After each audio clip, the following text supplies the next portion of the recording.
Hi, this is Justin Lucas Savage at Lucas Coaching with our next in a series here. I get a lot of questions on social media and especially LinkedIn. See, here's the thing. All of these services are going to be different, and LinkedIn is certainly no exception. LinkedIn is different than Facebook. It's different than Twitter. What you need to have in your profile and where so people can read it, and then how you interact with people is all going to be different. Now, this is also going to be different depending on whether or not you're doing this because you're starting a business or you're in business, or whether or not you're in a traditional job and you're looking for extra work, or you're just looking to have a resume out there. So keep that in mind as we go through here. This is my profile. In fact, this is how my profile looks on when you come across it on LinkedIn. And there's a couple things that you need to have on here. First of all, everywhere you go, you need to have a picture. Please make sure your picture, that's the first thing that you do. When you go somewhere, put a picture up. People won't take you seriously. And in fact, it's better, in my opinion, in most cases, to not have a page somewhere if you're not going to put a picture up. So make sure that you put your picture. Now here I have radio host, author, America's favorite business and success expert. Now this is in my profile that everybody sees. So you need to have that on there. LinkedIn is also going to ask you for where your area is. Now I have a lot of times, let's see, when I edit my profile here, I think this will probably come up. On the right-hand side, 100% profile completeness.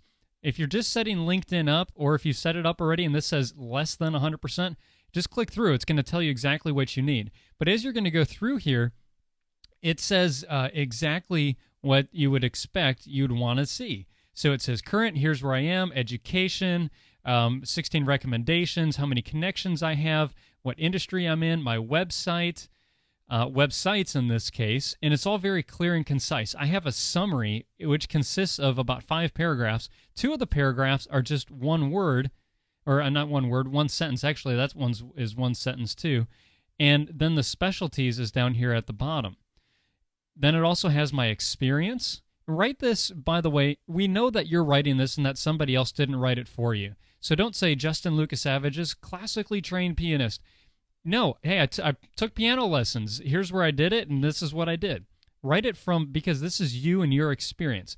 So we have all of these things that displays groups and everything on there, okay? So you can do that by going to Edit My Profile and taking a look and making sure that all of these things are filled in.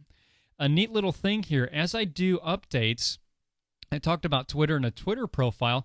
I went on Twitter just a little bit ago as I was talking with Derek, who is my lead financial coach, and Pierce Mars on the phone. We were doing a little conference call there, and I put in Twitter that we were getting ready to do that.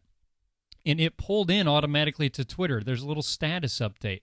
Because people look, they get emails, they get a page when they log into LinkedIn. What's happened recently? This is a great way to stay top of mind. Now, when you look at your summaries again and things like that, don't have a full page of bullets. Remember, this is a website people scan. Even more so, it's not a letter. It's website. We like to scan. We like to have headlines. Bullet points are okay, and they're good, but don't have 20 of them. Make it clear and concise so that people can see what you're doing. Now, there's also a feed here. It says Justin's activity. Now, this all, in fact, it says Twitter. This all, in my case, gets pulled over from Twitter with the exception of things that are going on. Now, it says Justin is now connected to George Alwan and Jonathan Tollefson. So in a nutshell, that's exactly what you need to have on your Twitter profile. Make it read like a website. Do not make it read like a resume or a cover letter. Those have their place and their time, but this is a website. We're going to go there, we're going to get the information, and then we're done, or we're going to go on somewhere else or somewhere that you want us to go. So that is LinkedIn. I am Justin Lucas Savage at CoachRadio.tv.